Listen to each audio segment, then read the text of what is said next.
Hello and welcome to another episode of the Tejano Traveler. I'm your host Wally, and today we are on the Texas Forest Trail to look at Caddo Lake National Wildlife Refuge. Now, this is different from the state park. The refuge is a national area, while the state park belongs to Texas. The state park is right next to um, the lake, and this is more of the area around the lake. And it's got an interesting history because it used to be an artillery um, depot.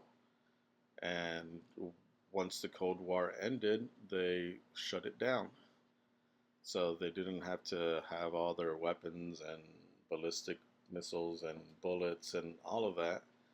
And since it was right in the middle of the piney woods, um, the community decided that they wanted it to be returned back to nature. And that is what we are getting. That's why you'll see some ruins, but at the same time, you'll see that the forest has regrown, has retaken the area, which is pretty cool.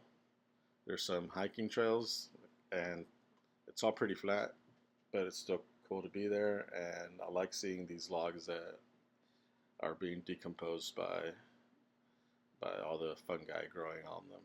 But one of the trails takes you along one of the creeks, and it's pretty cool, and it's pretty muddy. Just be careful for those cliffs because sometimes they do give away. But the creek is pretty much just a puddle running through. I enjoyed walking through the trails. There was plenty of coverage, so the sun wasn't killing me, and you just walk around and enjoy some of the nature, hear some of the insects, hear the birds, hear the leaves rustle in the wind. But I'm glad that they decided to let nature retake this area. It's telling me where to go because I'm pretty bad at directions, and I end up on the other side of the park. See, and more mushrooms taking care of fallen logs. And since these national wildlife reserves aren't usually visited, most of the time you're alone when you come to these places. There may be maybe one or two people here or there, but for the most part, you're alone. And I'm sorry for the video here. It sort of gets choppy because there's something wrong with my camera, I think. But what we mostly want to look at is these sections of old artillery buildings that are still standing. It's kind of nice that they're just leaving them up to nature to slowly destroy over time. And I wonder what it'll look like in 20 years from now, whether they'd still be standing or whether they'd be covered with moss or plants or have a big old pine tree bursting right through them. In the meantime, they're still there as a reminder of what we used to build here and a reminder of the Cold War and how it should be over, right? I mean, we won?